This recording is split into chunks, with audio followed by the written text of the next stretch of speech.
우리 새해 첫 주에 우리 시편 2편을 함께 나누게 되었습니다. 시편은 원래 찬양집입니다. 테힐림이라 그래서 우리 그 의자에 있는 시와 찬미 같이 이게 찬양집이 원래는 시편은 다 노래마다 이 곡조가 다 있었거든요. 옛날에는 다 멜로디가 있고 지휘자의 지휘에 맞춰서 부른다든지 서로 교창을 한다든지 이게 다 노래예요. 이게 멜로디가 있는 그런 노래인데 근데 지금은 그걸 다 잃어버렸어요. 악보도 없고 어떻게 불렀는지조차 몰라요. 원래는 찬양집이었는데 지금 우리에게는 뭐로 남아있느냐 하면 테필롯, 기도문으로 남아있어요. 찬양집이었던 시편이 오늘 이 시대에 우리에게는 기도문으로 남아있다라고 하는 것은 이게 굉장히 중요한 사실이에요. 시편은 기도문입니다. 어린 아이들은 부모들이 건네는 말을 통해서 말하는 법을 배우게 돼요. 만약에 부모들이 말을 많이 안 하시는 부모들 밑에 자란 아이들은 말을 일찍 배우지를 못해요. 굉장히 늦게 배웁니다. 그래서 그게 언어 발달이 안 돼서 문제가 되는데 부모들의 말을 듣고 이 어린 아이들이 말을 배우고 부모와 대화하게 되는 거예요. 어린 아이들은 부모님들의 말을 통해서 부모의 말을 배워야 부모들의 언어를 배워야 이제 부모들과 대화할 수 있게 되는 거거든요. 하나님과도 마찬가지예요.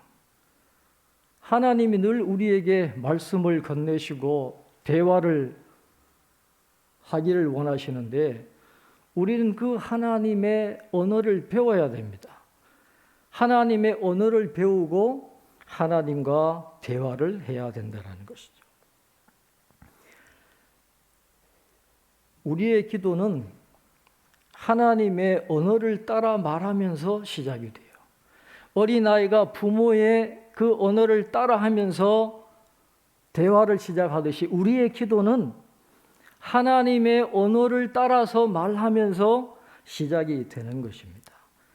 우리의 거짓된 마음과 혼란스러운 언어가 아니라 하나님이 가르쳐 주신 깨끗하고도 분명한 언어로 하나님께 말을 해야 돼요. 그러면 그 기도는 하나님이 반드시 귀 기울여 주시게 되는 것입니다.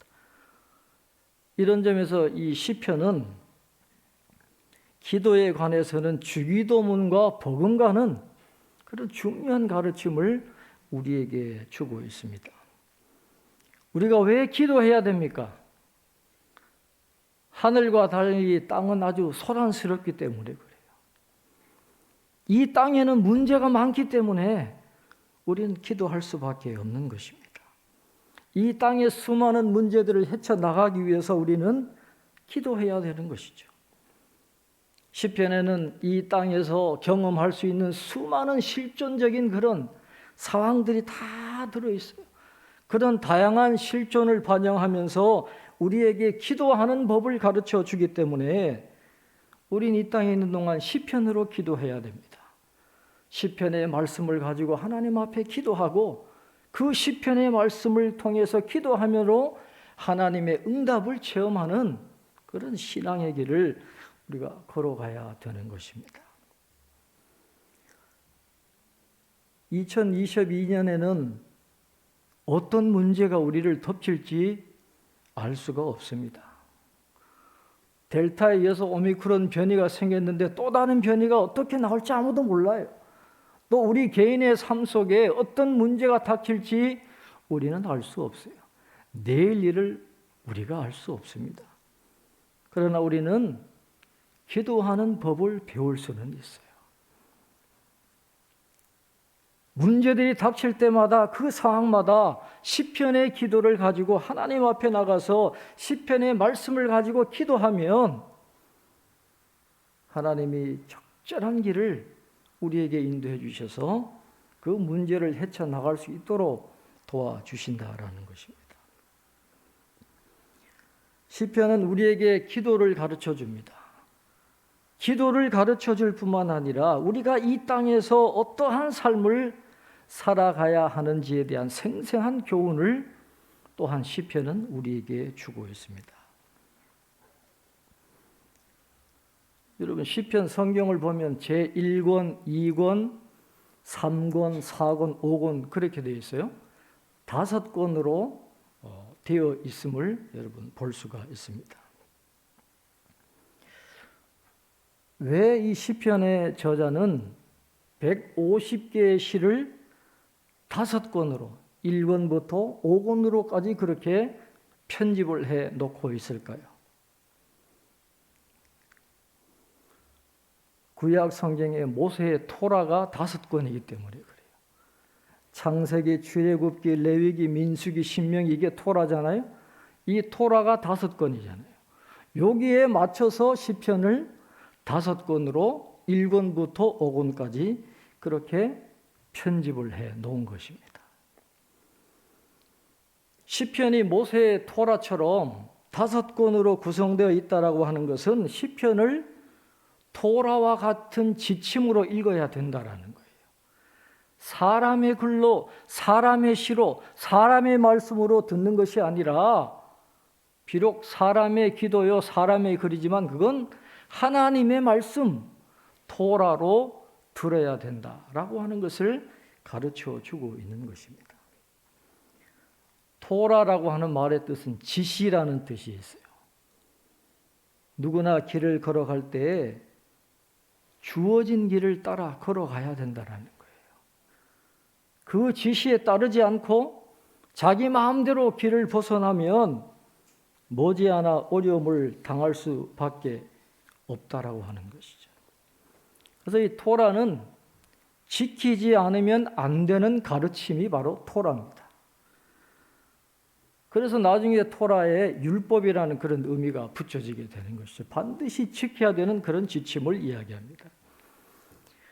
하나님의 백성들이 모세의 토라에 순종을 해야 했다면 이 시편의 토라에도 순종해야 될 의무가 있다라고 하는 거예요. 이 시편의 가르침을 우리는 따라가야 된다는 것입니다.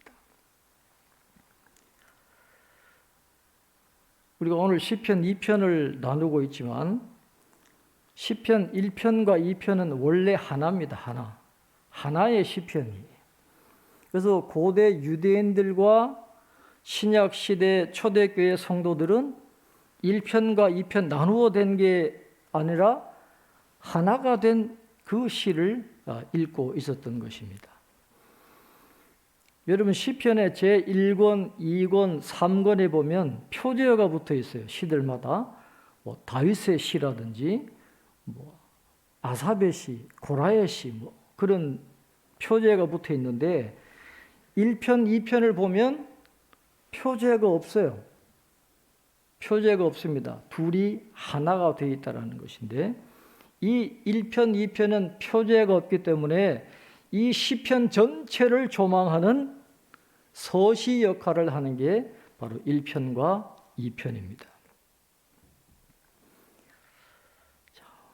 이 두 시편이 하나였다라는 것을 어떻게 알 수 있냐 하면 시편 1편 1절에 나오는 중요한 단어가 시편 2편 12절 마지막 절에 반복이 되어 나옵니다. 그러니까 이 단어가 시를 열고 시를 닫는 역할을 하는데 그 단어가 뭐냐 하면 바로 복 있는이라는 단어예요. 에쉐르라고 하는 단어. 복 있는이라는 말이에요. 그래서 시편 1편 1절은 복 있는 사람은 악인의 꾀를 따르지 아니하며 복 있는 그걸로 시작하잖아요. 시편 2편 12절 마지막에 뭐라고 이야기합니까? 여호와께 피하는 모든 사람은 다 복이 있도다 그랬어요. 복으로 시작해가지고 복으로 끝나는 그래서 이 1편 2편이 하나였다라고 하는 것을 우리가 알 수가 있습니다. 그런데 왜 시편의 전체를 조망하는 이 서시 1편 2편에서 왜 복을 이야기하고 있는 것일까요? 다른 주제도 많이 있는데 왜 시편 전체를 조망하는 그 서시에 복을 이야기하고 있는 것일까요? 포로 후기에 그 바벨론의 포로로 끌려갔던 유다 백성들이 지금 탄식하고 있기 때문에 그래요. 자기들이 지금 복을 받고 있지 못하다라고 하는 그런 탄식을 하고 있었던 것입니다.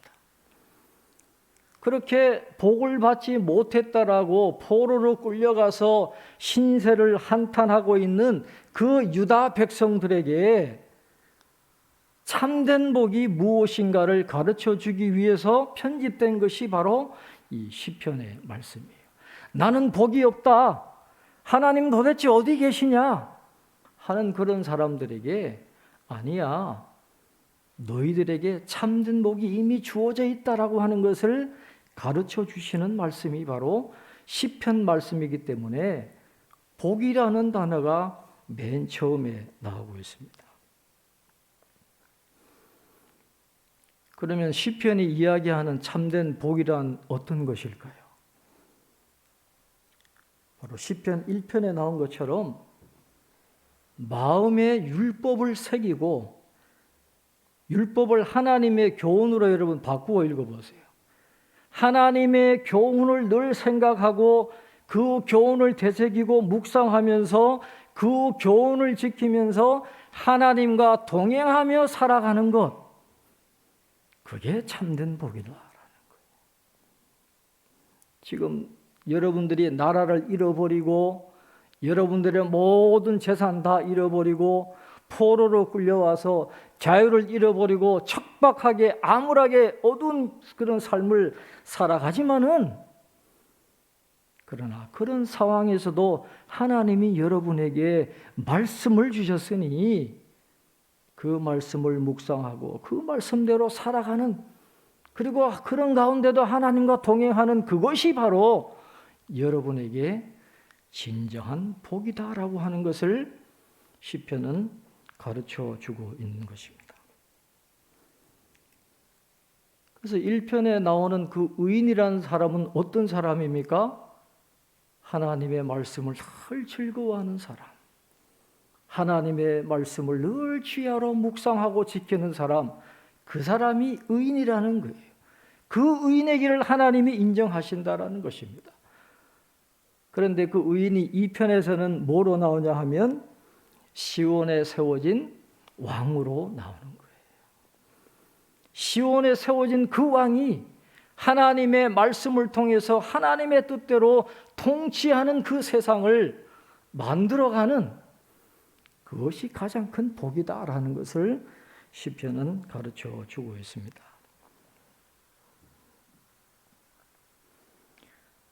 누가 복 있는 사람입니까? 하나님의 교훈을 지키는 사람이 복이 있는 사람이에요. 그래서 시편 1편은 마지막에 이렇게 끝납니다. 무릇 의인들의 길은 여호와께서 인정하시나 악인들의 길은 망하리로다. 하나님이 그렇게 판결을 딱 내리시는 거예요. 의인들은 하나님이 인정하시지만은 악인들은 반드시 망하게 된다라는 거예요. 그런데 오늘 시편 2편 1절에 보면 이 하나님이 내리신 판결에 이의를 제기하는 악한 자들의 모습이 기록이 되어져 있습니다. 자, 우리 1절부터 3절까지 한번 같이 읽겠습니다. 1절부터 3절입니다. 어찌하여 이방 나라들이 분노하며 민족들이 헛된 일을 꾸미는가? 세상의 군왕들이 나서며 관원들이 서로 꾀하여 여호와와 그의 기름 부음 받은 자를 대적하며 우리가 그들의 맨 것을 끊고 그의 결박을 벗어버리자 하는도다. 아멘. 하나님께서 의인의 길과 악인의 길을 정해놓으시고 악인에 대한 분명한 판결을 내리십니다. 악인은 반드시 망할 것이다 라고 하니까 악한 사람들이 술렁술렁거리면서 들고 일어나서 하나님 앞에서 헛된 일을 꾸미는 모습이 오늘 본문에 나오고 있습니다.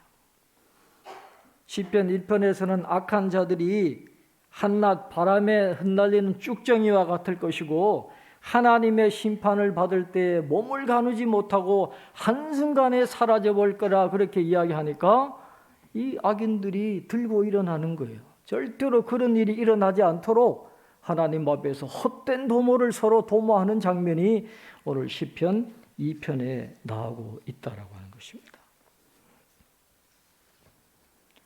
악한 자들은 하나님의 판결을 듣고 전혀 회개하지 않아요. 악인들은 망한다 그러면 그 말씀을 듣고 회개하고 하나님께로 돌아가야 되는데 그럴 생각이 없어요. 오히려 자기들에게 씌워진 족쇄나 사슬로 판단하고 야 이것을 벗어버리자, 끊어버리자 악한 도모를 하고 있다라고 하는 거예요. 그들에 대한 하나님의 반응은 하나님 웃으신다 그랬어요. 그냥 웃음이 아니잖아요.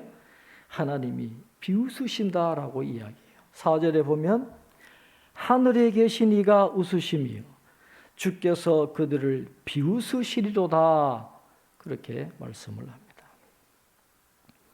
하나님이 왜 그들을 비웃으시는 걸까요? 그들이 아무리 힘을 합하고 아무리 선동을 하고 모함을 해도 이 땅에 펼치시려는 하나님의 계획을 방해할 수 없기 때문에 하나님은 그들을 비웃으신다라고 그렇게 말씀합니다.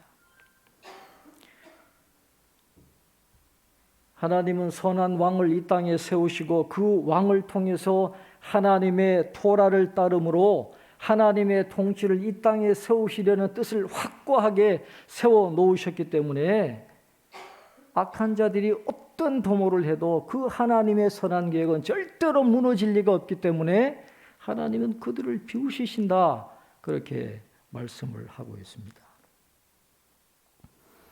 그 하나님의 통치는 다윗 왕에게 이미 언약으로 주어져 있었어요. 사무엘하 7장 16절에 보면 내 집과 내 나라가 내 앞에서 영원히 보존되고 내 왕위가 영원히 견고하리라 하셨다 하라. 그렇게 말씀. 이미 다윗 왕에게 하나님이 약속하셨어요. 내 집과 내 나라가 영원히 보존될 것이고 내 왕위가 영원히 견고하리라. 그 약속의 말씀이 오늘 시편 2편에 다윗에게 주신 그 언약이 이루어지신다라고 말씀을 하고 있는 것입니다.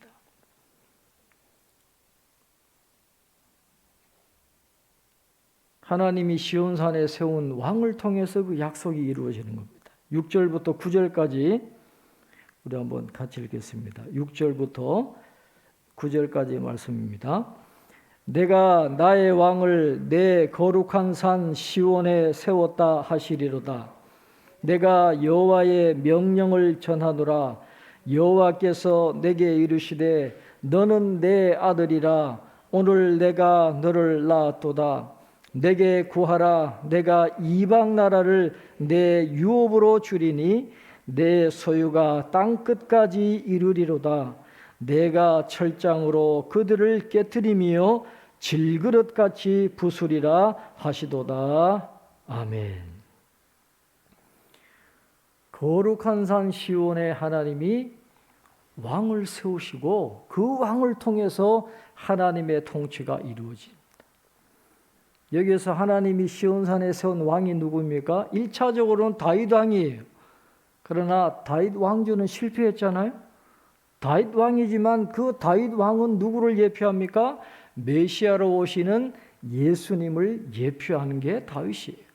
그래서 오늘 이 말씀은 메시아를 통해서 하나님의 약속이 이루어지게 될 거라는 것을 우리에게 가르쳐 주고 있습니다.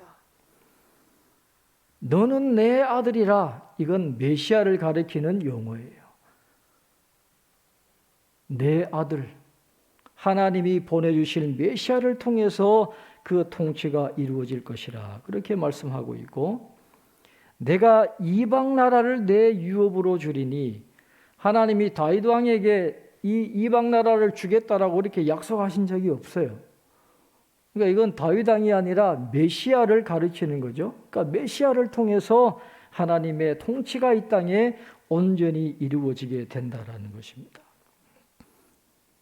하나님이 메시아를 통해서 이 땅에 하나님의 통치를 세워나가면 악한 자들은 반드시 무너지게 되어 있어요. 내가 철장으로 그들을 깨뜨리며 질그릇같이 부수리라 하시도다. 악한 사람의 도모는 반드시 무너지게 되어 있습니다.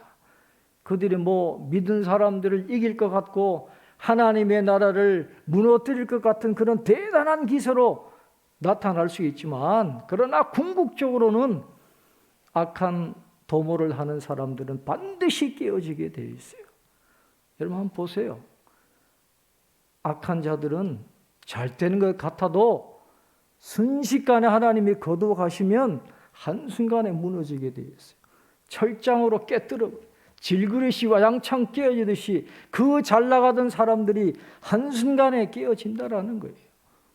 반드시 하나님은 악한 자들을 심판하신다, 그렇게 말씀을 하고 있어요. 그러면 악한 자들은 어떻게 해야 되겠어요? 이미 결말이 나 있잖아요.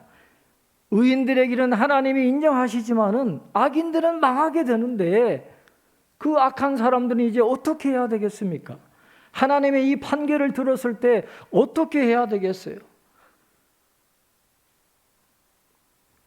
자, 오늘 10절, 12절에 그들에게 이렇게 말씀합니다. 우리 10절, 12절 우리 함께 읽겠습니다.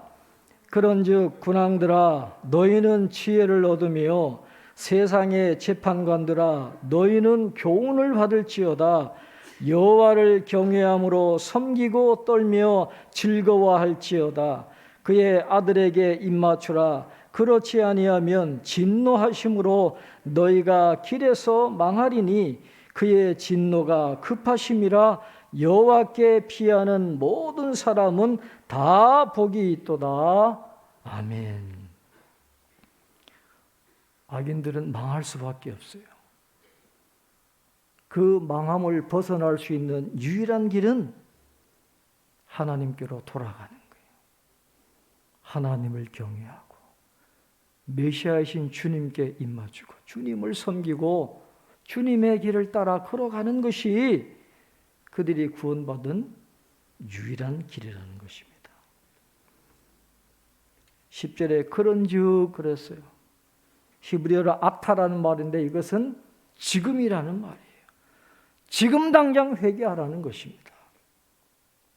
하나님의 말씀을 듣고 경고를 받고 깨달으면 머뭇머뭇하지 말고 지체하지 말고 지금 돌이켜서 회개하고 하나님께로 돌아가서 하나님을 경외함으로 섬기고 떨며 즐거워하는 삶을 살아가면 구원의 은혜를 베풀어 주신다라는 거예요. 그리고 아들에게 입맞추라. 메시아이신 주님을 사랑하고 주님의 말씀대로 주님의 삶을 닮아가는 그런 삶을 살아가라라고 하는 것입니다. 그렇지 않으면 진노가 급하다 그랬어요. 길에서 망한다 그랬어요. 길에서 망한다는 말은 번영하는 중에 혹은 어떤 사업을 한창 진행하는 중에 순식간에 멸망한다, 그런 말이에요. 악한 자가 잘 되는 것 같아도 순식간에 멸망할 수 있다는 것이죠.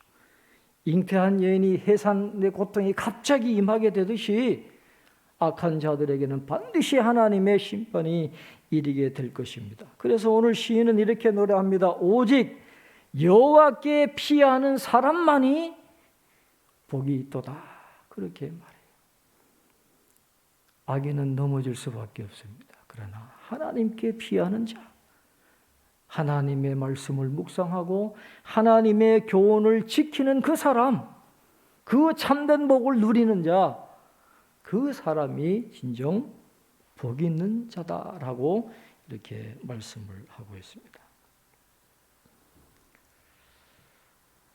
말씀을 맺겠습니다. 오늘 시편 2편을 함께 나누었는데 시편 1편과 2편은 하나라 그랬죠.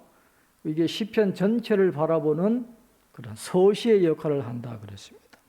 오늘 이 서시의 역할을 하는 시편 1편과 2편의 말씀을 통해서 우리가 어떤 교훈을 받아야 될까요? 이 두 시편 속에는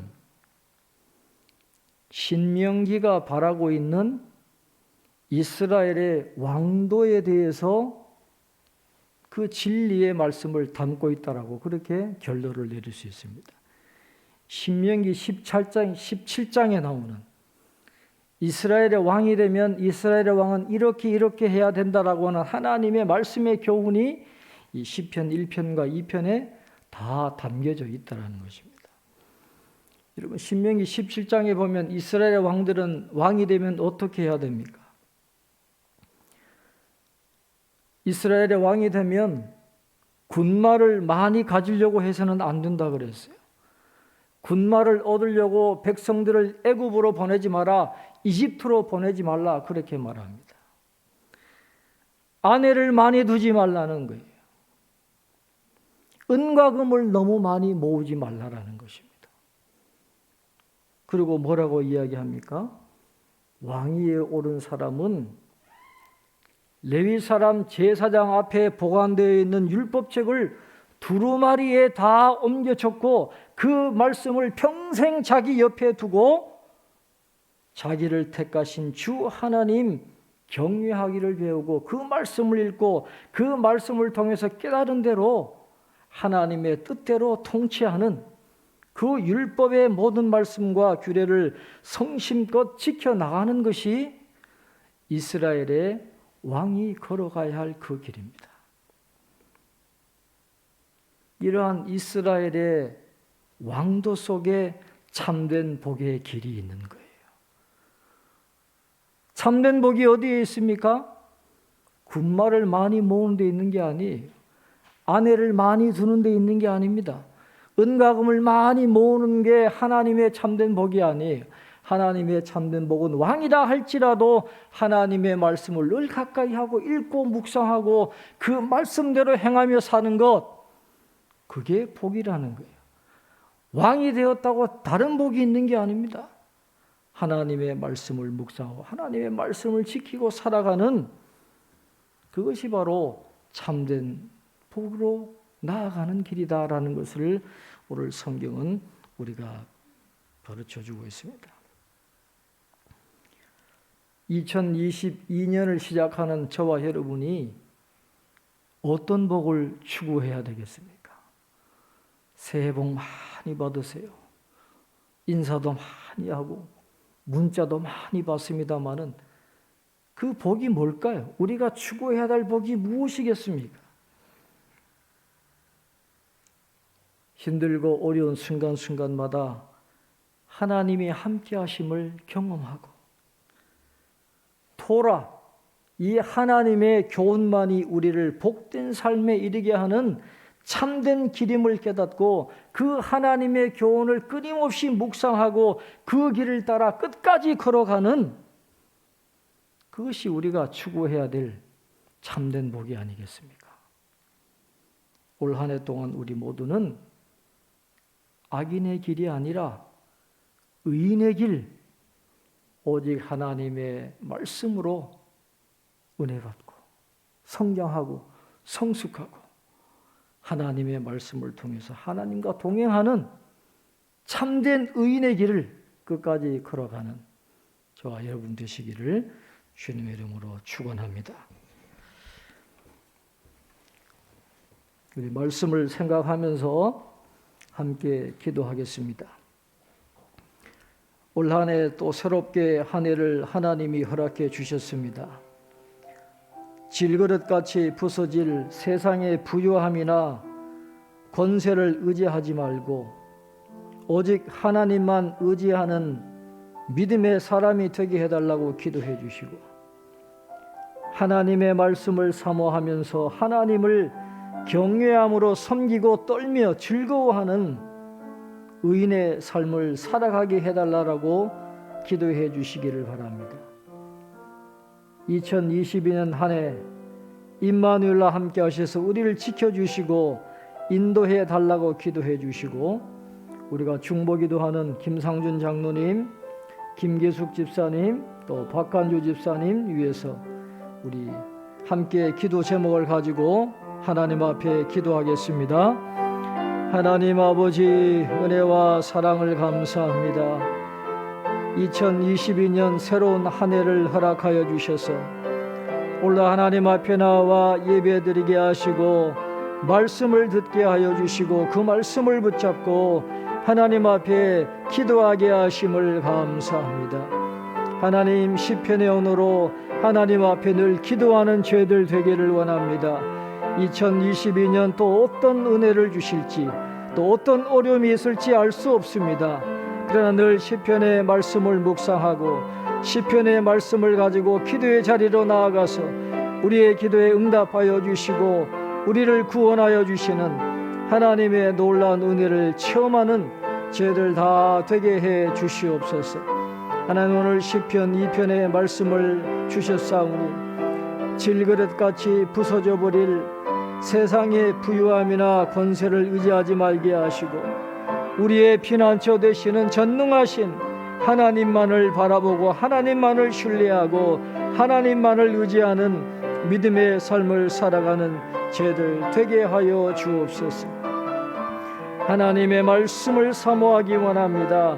하나님의 말씀을 통해서 하나님의 뜻을 온전히 깨닫게 하여 주시고 우리가 그 말씀으로 변화되기를 원합니다. 성숙하기를 원합니다. 믿음의 길을 걸어가기를 원합니다. 하나님을 기쁘시게 하는 온전한 믿음의 삶을 살아가는 저희들이 되게 하여 주옵소서. 말씀 속에 길이 있습니다. 하나님의 말씀 속에 능력이 있습니다. 하나님의 말씀 속에 복이 있습니다. 하나님의 말씀을 늘 묵상하는 저희들 되게 하여 주시고 하나님의 말씀대로 살아가는 저희들 될 수 있도록 주님 은혜를 허락하여 주옵소서. 의인의 길은 하나님이 인정하신다고 했습니다. 하나님 인정하시는 의인의 길을 끝까지 걸어가는 저희들 되게 하여 주옵소서. 올 한 해도 하나님의 은혜가 필요합니다. 하나님의 도우심이 필요합니다. 하나님과 동행하는 복된 날 되게 하여 주시고 우리를 지켜주시고 인도하시고 열매 맺게 하시는 하나님의 풍성한 은혜를 체험하는 저희들 되게 도와주시옵소서. 김상준 장로님, 김계숙 집사님, 박간주 집사님, 하나님 치료하여 주옵소서. 김상준 장로님 일어나기를 원합니다. 하나님 일어나게 하여 주시고 하나님 함께 하나님을 섬기며 떨며 즐거워하는 믿음의 길 걸어가도록 주님 도와주시고 박복진 권사님 힘을 주시옵소서. 일어나게 하여 주옵소서. 아버지 소망 가운데 나아가기 원합니다. 하나님의 도우심을 경험하게 하여 주옵소서. 김기숙 집사님 회복 잘 될 수 있도록 하나님 도와주셔서 목에서 나오는 피가 멈추게 하시고 건강하게 치료하여 퇴원하게 하시고 하나님 아름다운 입술로 아름다운 목소리로 하나님을 영원히 찬송하는 삶을 살아갈 수 있도록 주님 도와주시옵소서. 박간주 집사님 치료하여 주실 줄로 믿습니다. 하나님 바라보고 하나님 의지하고 하나님 앞에 늘 기도할 때에 하나님 기도에 응답하여 주셔서 깨끗이 치료하여 주시고 하나님이 일생을 인도하여 주시는 은혜와 사랑을 경험하는 믿음의 주인공 될 수 있도록 주님 도와주시고 그 가정에도 놀라운 은혜를 베풀어 주옵소서. 올 한 해도 저희들 함께 하실 줄 믿습니다. 세워주신 일꾼들을 축복하여 주시고 보응하시는 하나님의 놀라운 복으로 충만하게 채워 주시옵소서. 하나님 이 자리에 함께 나오지 못한 성도들도 많이 있사오니 저들에게도 동일한 은혜 주시고 올 한 해 승리하는 한 해를 보낼 수 있도록 주님 도와주시옵소서. 우리의 기도에 응답하여 주실 줄로 믿습니다. 하나님 도와주시고 불쌍히 여겨주시고 하나님의 넘치는 은혜를 경험할 수 있도록 인도하여 주옵소서. 감사하고 예수님 이름으로 기도합니다. 찬송가 524장